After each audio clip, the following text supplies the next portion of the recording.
نحمده ونصلي على رسوله الكريم اما بعد فاعوذ بالله من الشيطان الرجيم بسم الله الرحمن الرحيم قل ان كنتم تحبون الله فاتبعوني يحببكم الله ويغفر لكم ذنوبكم والله غفور رحيم صدق اللہ العظیم۔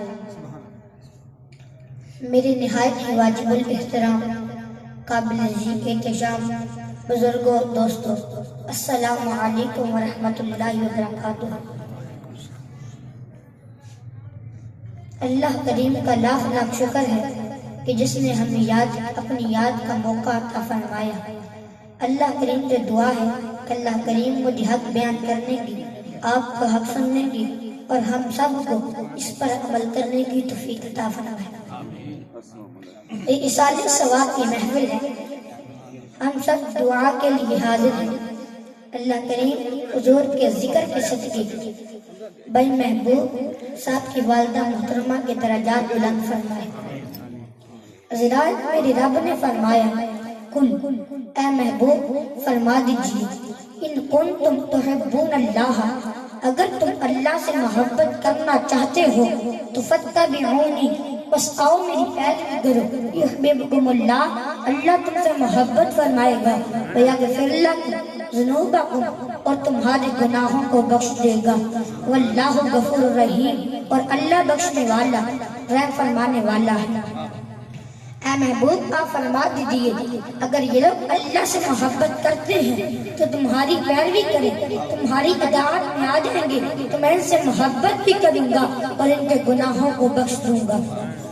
میرے آقا نے فرمایا لا یؤمن احدکم حتی اکون احب الیہ من والدہ وولدہ والناس اجمعین، تم میں سے کوئی شخص اس وقت تک مومن نہیں ہو سکتا جب تک کہ میری محبت اس کے دل میں اس کے ماں باپ، اس کی اولاد اور تمام لوگوں سے زیادہ نہ ہو جائے۔ تو ثابت یہ ہوا کہ محبت رسول کے بغیر ایمان مکمل نہیں ہوتا، لہذا محبت رسول ایمان کی جان ہے۔ جب میرے آقا ہجرت کر کے مدینہ پہنچے تو وہاں یہودی بڑھ رہتے تھے، میرے آقا بھی وہاں پہنچ گئے۔ قربان میں اس دھرتی پر، جس دھرتی کو میرے نبی کے قدموں کی برکت سے یہ شان نصیب ہوئی کہ ساری دنیا والے مدینہ مدینہ کرتے ہیں۔ عاشقین نے سولی کے چڑھ جان دے، عاشقین نے سولی کے چڑھ جان دے، عاشقین نے سولی کے چڑھ جان دے، سولی چار کی تانگ دیدار دی ہے، قربت رجبی رستہ ہین میں شان رکھری پر اندرار دی ہے، اور نتان مان دان قربان کی تھا ملک بیٹھ گئی جگہ سرکار دی ہے، ہونی کھلا نو کتھے نصیب ناصر، ہونی کھلا نو کتھے نصیب ناصر، عظمت جڑی مدینہ دے خار دی ہے، چمن والے بازے سلام مانگتے ہیں، کہ پیاسے برستی بلا مانگتے ہیں، مگر مصطفیٰ کے قضا جو ہے ناصر، مدینہ میں اپنی قضا مانگتے ہیں۔ زمانے بھر کی ہر رشتے سے کٹ جانے کو جی چاہے، تیری گلیوں کے رنگوں سے لپٹ جانے کو جی چاہے، مدینہ جا کے میں کیوں آ گیا واپس یہاں مولا، مدینہ جا کے میں کیوں آ گیا واپس یہاں مولا، مدینہ میں ابھی ناصر پلٹ جانے کو جی چاہے۔ نعرہ تکبیر، اللہ اکبر، نبی ذرا بولے نعرہ رسالت، یا رسول اللہ۔ کیا بات ہے، ماشاءاللہ۔ مولانا جلال الدین رومی رحمت اللہ علیہ مثنوی شریف میں لکھتے ہیں کہ ایک چونٹی جنگل میں بیٹھ کر روتی ہے اور کہتی ہے کاش کوئی وقت آتا میں بھی مدینہ شریف جاتی، حضور کا رونا دیکھتی، پھر دل میں خیال آیا کہ تو ایسے ہی تڑپ رہی ہے، منزل دور ہے تو مدینہ شریف کیسے جا سکتی ہے، راستے میں کئی ندیاں، کئی نالے، کئی پہاڑ، تیرے پر نہیں کہ اڑ کر چلی جائے، تیرے پر نہیں کہ اڑ کر چلی جائے، پھر رو کر کہتی ہے خالق کی کائنات بے نیاز ہے، اب کیا عرض کروں، پھر زاروں کی تاب ہونے شروع کر دیا، پچھلی رات میں دل دے کھوتے، پچھلی رات میں دل دے کھوتے، بڑھ کے اکھیاں نہیں جو گجو لینا، کلا بیٹھ کے روڑنا وانگ تسبی، اتر پلکا نے اندر پرو لینا، کلا چھوڑ دے نا موہ دل والا، باقی بوہے تے واریاں ڈالا نا، ناصر کے دو حضور دی جاتا ہے، کلا بیٹھ کے رج کے رو لینا۔ جب چونٹی عشق رسول میں ڈوب کر روئی تو قدرت کی طرف سے آواز آئی، قدرت کی طرف سے آواز آئی، رو نہیں، رونا بند کر دے، تمہارا رونا پسند آ گیا ہے، مقبول ہو گیا ہے۔ عرض کی مولا کریم کیسے مقبول ہو گیا ہے؟ سامان سفر کا ہی نہیں، جانے کی سہولت کا ہی نہیں، سفر دور ہے، میں مجبور ہوں۔ قدرت نے آواز ماری ہے چونٹی تو میرے محبوب کی عاشق ہے، اور میں نے محبوب کی عاشق کا دل کبھی نہیں توڑا۔ آنکھیں کھول، تمہارے نزدیک جو کبوتر دانے کھا رہا ہے، یہ کہ جنگل کا کبوتر نہیں، یہ میری یاد شان مدینہ کا کبوتر ہے۔ جلدی کر اس کے قدموں سے لپٹ جا، یہ اڑ کر مدینہ شریف جائے گا، تو بھی اس کے قدموں کی برکت سے مدینہ شریف یار کے روضے پر پہنچ جائے گی۔ تارے بول شددہ خانہ کعبہ، تارے بول شددہ خانہ کعبہ، کہ حج ضرور ہی کریے، تقویٰ رکھ محبوبہ وعدہ، چند دوارا۔ میرے آقا جب مدینہ شریف پہنچے، دیکھ یہودی سرکار کی شان و شوکت دیکھ کر برداشت نہ کر سکا، تعصب اور مذہب کی آڑ میں سرکار کی بے ادبیاں کرنے لگا، گستاخی میں رات سرکار کی گستاخیاں کرتا۔ اس یہودی کی ایک بیٹی تھی، اللہ تعالیٰ کی شان دیکھا وہ حضور کا نور پورا چہرہ دیکھ کر کلمہ پڑھ کے مسلمان ہو گئی۔ یہ اللہ تعالیٰ کی شان ہے کہ زندوں سے مردے اور مردوں سے نکال دیتا ہے۔ ابو جہل سرکار کا کتنا بڑا دشمن تھا، کتنا بڑا دشمن تھا، لیکن اللہ تعالیٰ نے اس کے بیٹے پر کرم فرمایا اور کلمہ پڑھ کے مسلمان ہو گیا۔ سارے مسلمان ابو جہل پر لعنت کرتے ہیں اور اس کے بیٹے اکرمہ کو رضی اللہ تعالیٰ عنہ کہتے ہیں۔ ابو لہب سرکار کا کتنا بڑا دشمن تھا، کتنا بڑا گستاخ تھا، کتنا بڑا بدنصیب کہ اللہ تعالیٰ نے پوری صورت تبت یدا ابی لہب وتب نازل فرما کر اس کے جہنمی ہونے کی تصدیق فرما دی۔ مگر اللہ تعالیٰ کی شان دیکھو، اس ابو لہب کی بیٹی سبیہ کلمہ پڑھ کے مسلمان ہو گئی، تو یہودی سرکار کی بے ادبیاں کرتا ہے۔ جو بچی نے سرکار کا نوری نوری چہرہ دیکھا، نوری نوری بکرا دیکھا، ہمیں ساختہ کہنے لگی، چہرہ دودھ والا نہیں، چہرہ انور دیکھ کر کلمہ پڑھ کے مسلمان ہو گئے۔ تینے سارے دل وچ رکھیا ہے، تینے سارے دل وچ رکھیا ہے، بس پوجی مورت کوئی نہیں، تو مل گیا ہے تیری ذات سوا کوئی اور ضرورت کوئی نہیں۔ تینے سامنے بیٹھ کے تکدا رہا، تینے سامنے بیٹھ کے تکدا رہا، تجھے دلنی حسرت کوئی نہیں، تیرے ناصر شادی دار سنا بچنا دی سنت کوئی نہیں۔ جب رات کا ٹائم ہوتا ہے، جب رات کا ٹائم ہوتا ہے، بچی آمنہ کچن پر درود و سلام پڑھتی ہے، لیکن بد نصیب باپ میری آقا کی شان میں گستاخیاں کرتا ہے، بے ادبیاں کرتا ہے۔ ایک دن بچی نے کہا ابو آپ کو پتا ہے حضور اللہ کے آخری سچے رسول ہیں، ٹھیک ہے آپ نے کلمہ نہیں پڑھتے نہ پڑھے، لیکن ان کی شان میں گستاخیاں کرنا گالیاں دینا یا آپ کو زیب نہیں دیتا۔ یہودی نے سنا تو غصے میں آ گیا، غصے میں آ کر بیٹی کو برا بھلا کہنے لگا۔ بچی ڈر کی وجہ سے سماج ہو گئی۔ بچی نے کہا ابو آپ میرے والد ہیں، میں اور تو کچھ نہیں کہتی، لیکن اتنا یاد رکھو فاطمہ کا بابا اللہ کا محبوب ہے، اللہ تعالیٰ کے محبوبہ کی بے ادبی کرنا اللہ تعالیٰ کی بے ادبی کرنا ہے، اور اللہ تعالیٰ کی لاٹھی بڑی بیمار ہے، کہیں حسنین کریمین کے نانا کی وجہ سے اللہ تعالیٰ کی گرفت میں نہ جانا، اللہ تعالیٰ کی پکڑ میں نہ جانا۔ وہ یہودی تھا، اللہ تعالیٰ کا مانتا تھا، لیکن حضور کا منکر اور گستاخ ان چیزوں کا وہ قائل نہیں تھا۔ جو یہودی نے کہا بیٹی زیادہ تقریر نہ کر، اس کی بارگاہ میں جو منہ میں آیا کہتا رہوں گا۔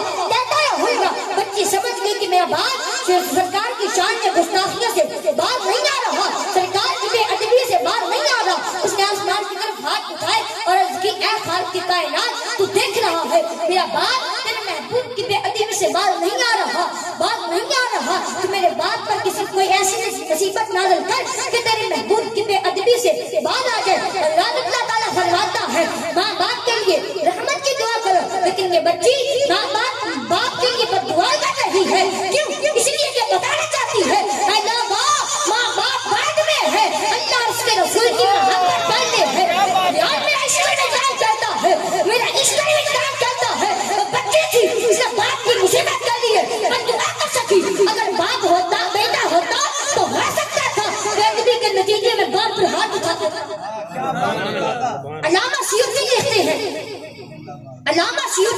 ہیں جب بدر کی لڑائی ہوئی تو ابو بکر سرکار کے سپاہی تھے، آپ کا بیٹا عبد الرحمن ابو جال کا سپاہی تھا۔ جب لڑائی شروع ہوئی ابو جال کا سپاہی تھا۔ جنگ بدر کے بعد 6 ہجری میں آپ کا بیٹا کلمہ پڑھ کے مسلمان ہو گیا۔ ایک دن دونوں باپ بیٹا بیٹھے باتیں کر رہے تھے، صدیق اکبر حیران ہو کر پایا بیٹا یہ کیا کہہ رہے ہو؟ احسان اولاد کے نہیں ہوتے، احسان والدین کے ہوتے ہیں، احسان اولاد کے نہیں ہوتے، احسان والدین کے ہوتے ہیں۔ عرض کی ابو آپ سنیں تو صحیح، آپ تسلیم کریں گے کہ میرا واقعی آپ پر احسان بنتا ہے؟ صدیق اکبر نے فرمایا اچھا بیٹا بتاؤ۔ عرض کی ابو آپ کو یاد ہوگا بدر کی لڑائی میں آپ سرکار کے سپاہی تھے، میں مجال کا سپاہی تھا، جب لڑائی شروع ہوئی آپ کئی مرتبہ میری تلوار کے نیچے آئے لیکن میں نے آپ کو بات سمجھ کر چھوڑ دیا، قتل نہیں کیا۔ صدیق اکبر نے سنا تو جلال میں آ گئے اور کہا بیٹا مجھے اللہ تعالیٰ کی عزت کی قسم اگر تو میری تلوار کے نیچے آ جاتا تو میں تمہیں بیٹا سمجھ کر نہ چھوڑتا بلکہ سرکار کا دشمن سمجھ کر قتل کر دوں۔ سرکار کی بارگاہ میں ابو قحافہ حاضر ہوئے، سرکار نے فرمایا ابو قحافہ کیسے آنا ہوا؟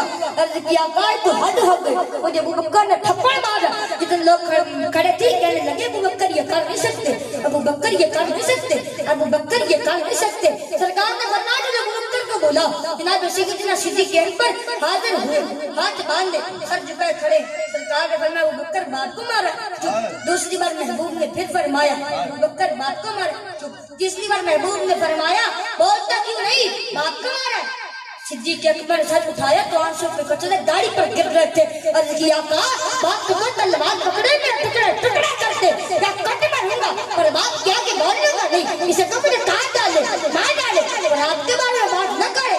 حضور جس نے آپ کے بارے میں بات کی میرے ہاتھ میں تلوار نہیں تھی، ورنہ بات کی کٹ میں نے کٹ دی تو میں لوگوں کو بتاتا ہمارے نزدیک صرف غیرت کا بچے گا جو نبی پاک کا وفادار ہوگا، اور نہ قرب حضور نہیں ہو سکتا، اور نہ قرب حضور نہیں ہو سکتا، جب تک فراقتی جگدہ نہیں نسبت نال ہے نبی کی درشاری نسبت بارک ہے لکھنی ککدہ نہیں عرب دنو حبیبہ جو آنے لگئی دالا ساتھ زمانہ دی اکدہ نہیں جبنی وعدہ کی کلیدہ سکدہ سر دو جہاں لانا خوف رکھدہ نہیں۔ ادھر صدیق اکبر نے یہ واضح فرمائی، ادھر اللہ تعالیٰ نے قرآن مجید کی آیت نازل فرما دی لا تجد قوما یؤمنون باللہ والیوم الآخر والیوم الآخر یوادون من حاد اللہ ورسولہ۔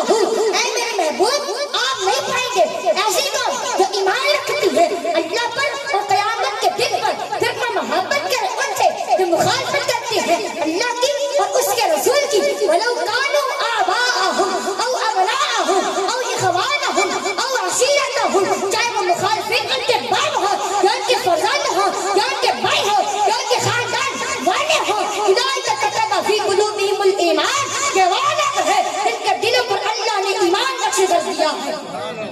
اللہ پتہ چلا کہ پکا اور سچا مومن وہ ہے جو اپنے خاندان والدین اولاد سے بڑھ کر اللہ اور اس کے رسول سے محبت کرے۔ اگر اللہ اور اس کا رسول ایک طرف ہو، اس کا پورا گھرانہ ایک طرف ہو، اس کا پورا گھرانہ ایک طرف ہو، اصلی ارکان مومن کی پیشانی یہ ہے وہ خاندان چھوڑ دے گا، والدین چھوڑ دے گا، اولاد چھوڑ دے گا، لیکن اللہ اور اس کے رسول کا دعویٰ نہیں چھوڑے گا، لیکن اللہ اس کے رسول کا دعویٰ نہیں چھوڑے گا۔ تو بات یہ کر رہا تھا یہودی کی بیٹی نے اللہ کی بارگاہ میں عرض کی، اللہ کی بارگاہ میں عرض کی اے خالق کی کائنات تے میرے باپ کو کسی ایسی مصیبت میں گرفتار کر تاکہ تیرے محبوب کی بے ادبی سے بعد آ جائے۔ نعرہ تکبیر، نعرہ رسالت، یا رسول اللہ۔ تو بات یہ عرض کر رہا تھا کہ اس یہودی کی بیٹی نے اللہ کی بارگاہ میں عرض کی اے خالق کی کائنات تو میرے باپ کو کسی ایسی مصیبت میں گرفتار کر تاکہ تیرے محبوب کی بے ادبی سے باز آ جائے، تاکہ تیرے محبوب کی بے ادبی سے باز آ جائے۔ جب بچی نے عشق رسول میں ڈوب کر دعا مانگی تو اللہ تعالیٰ نے اسی وقت اس بچی کی دعا قبول فرمائی۔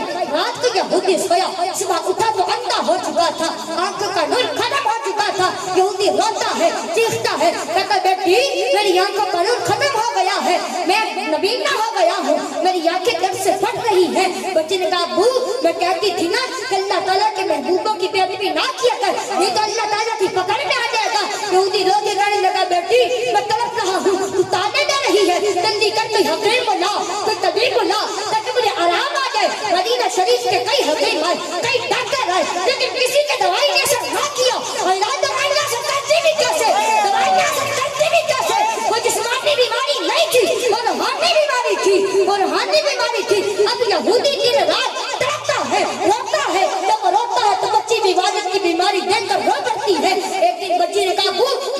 سنا ہے مدینہ میں ایک حکیم آیا، ایسا ایک حکیم آیا، اللہ تعالیٰ نے اس کے ہاتھ میں بڑی سفارت کی ہے۔ بچی کہنے لگی ابو میں نے سبجیکٹ کی بڑی شور سنی ہے تو آزما کرنا دے کر دے۔ یہودی کہنے لگا اتنا بھائی حکیمہ تو جلدی کر میرے لیے دوائی لے آ تاکہ مجھے آرام آ سکے، جلدی کر میرے لیے دوائی لے آ تاکہ مجھے آرام آ سکے۔ بچی دیر سے اجازت لے کر چلی، مدینہ شریف پہنچی، سرکار کے آستانے پر پہنچی، کیا دیکھا کہ فاطمہ کا بابا مزمل کی چادر تان کر کلولہ فرما رہے ہیں، سرکار آرام فرما رہے ہیں، جگایا نہیں کہیں میں ادمی نہ ہو جائے، جگاؤ یا نہ جگاؤ، جگاؤ یا نہ جگاؤ، کہیں سرکار کی کچی نیند میں فرق نہ آ جائے، سرکار میں آرام نہ ہو جائے۔ اب کیا کروں، اب کیا کروں؟ اگر سرکار جاگتے ہوتے تو دعا کرتی، اللہ تعالیٰ کرم کرتا اور میرے ابو کی آنکھیں ٹھیک ہو جاتی، یا کوئی وظیفہ بتا دے پڑھ کر پھونک دی، اللہ تعالیٰ کرم فرما دیتا۔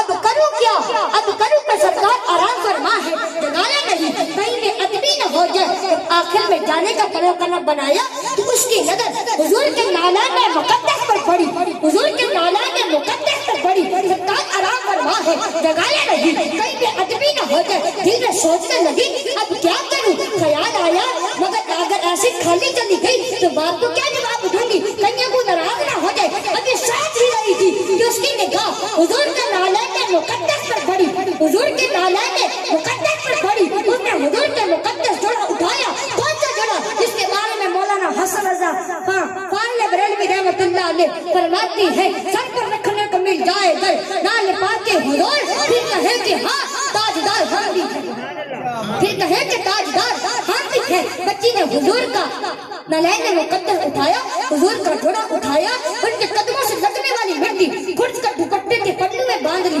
جب گھر پہنچی حضور کے قدموں کی خاک لے کر گھر پہنچی تو باپ نے کہا حکیم صاحب سے ملاقات ہوئی، الکیہ پوری ہوئی۔ یہودی کہنے لگا بیٹی حکیم صاحب نے کیا کہا ہے؟ الکیہ پوری، حکیم صاحب نے دعائی دی ہے اور کہا کہ پہلی سلائی سے اللہ تعالیٰ شفا دے دے گا، پہلی سلائی سے اللہ تعالیٰ شفا دے دے گا۔ یہودی کہنے لگا اتنا لائق حکیم، یقین تو نہیں آتا۔ بچے نے کہا اس میں پریشان ہونے والی کیا بات ہے، ابھی پریکٹیکل کر لیتے ہیں، ابھی تجربہ کر لیتے ہیں۔ یہودی نے کہا کہ جلدی کرو میری آنکھوں میں دوائی ڈال۔ بچی کے سرمدانی سے سرمجو نکالا اور حضور کے قدموں سے لگنے والی مٹی سرمجو پر لگا کر جب اپنے باپ کی آنکھوں میں ڈالی تو آنکھیں روشن ہو گئی اور جوڑے نال جو خاک لگے پر خاک نہیں خاک شفا ہوگی، جڑی چلنے تے چین نصیب ہو گئے وہ دے شان دی مست ہوا ہوگی، جتے کل مخلوق بس ہوگی اور تو استی ہے ابتدا ہوگی، جتے کل مخلوق دی بس ہوگی اور تو استی ہے ابتدا ہوگی، جنی دیر تک خدا خیال آوے ناصر نہیں کوئی نماز ادا ہوگی، وما علینا الا البلاغ۔